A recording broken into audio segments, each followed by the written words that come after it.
এবার সমলয় পদ্ধতিতে ধান চাষে লাভবান হয়েছে সিরাজগঞ্জের কৃষকরা। এতে কম সময়ে কম খরচে জমিতে ধান রোপণ করেছে তারা। সার ও কীটনাশকও লেগেছে কম। পাশাপাশি ধান কাটায় কম্বাইন্ড হারভেস্টার ব্যবহার করায় হয়নি শ্রমিক সংকট। এজন্য কৃষকদের সব সহযোগিতা করেছে স্থানীয় কৃষি বিভাগ। সিরাজগঞ্জ থেকে আশরাফুল ইসলামের তথ্যচিত্রে ডেস্ক রিপোর্ট। এবছর ব্যাপক ধান চাষ হয়েছে সিরাজগঞ্জে। এর আগে কয়েক বছর ধরে ধান চাষ করে লাভের মুখ দেখেনি কৃষকরা, তাই এবার তারা সমলয় পদ্ধতিতে চাষ করেছে।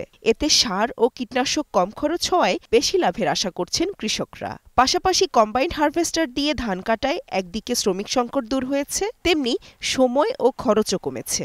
একটা জমি কাটতে 7 টাকা আমলা নিলে এবারে আপনি মনে করেন সারাদিন যাইতো, সেখানে আধা ঘন্টার মধ্যে আমরা ক্ষেত 1 বিঘা ধান কেটে শেষ করতেছি। আগে যে আমরা লেবার দিয়ে কাজ করাইতাম তাতে এর থেকে অনেক বেশি খরচা হতো।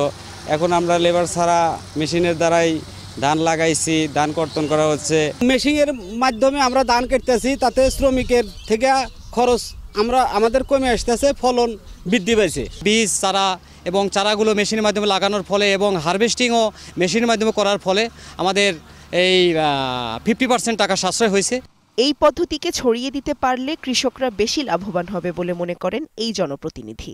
এই প্রক্রিয়াকে যদি কৃষি কর্মকর্তারা প্রত্যেক ইউনিয়নেই যদি কৃষকদের মাঝে আলোচনা সাপেক্ষে এবং যদি ভালোভাবে বোঝায় তাদেরকে এটাতে উদ্বুদ্ধ করা যায়, তাহলে কৃষকরা লাভবান হবেন।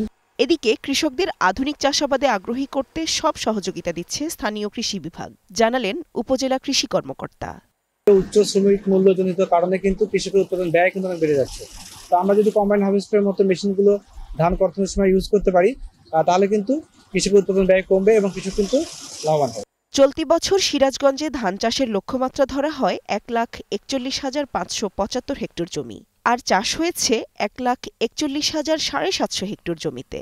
এর মধ্যে সদর ও তাড়াশে 300 বিঘা জমিতে সমলয় পদ্ধতিতে আবাদ করা হয়। Global television news desk.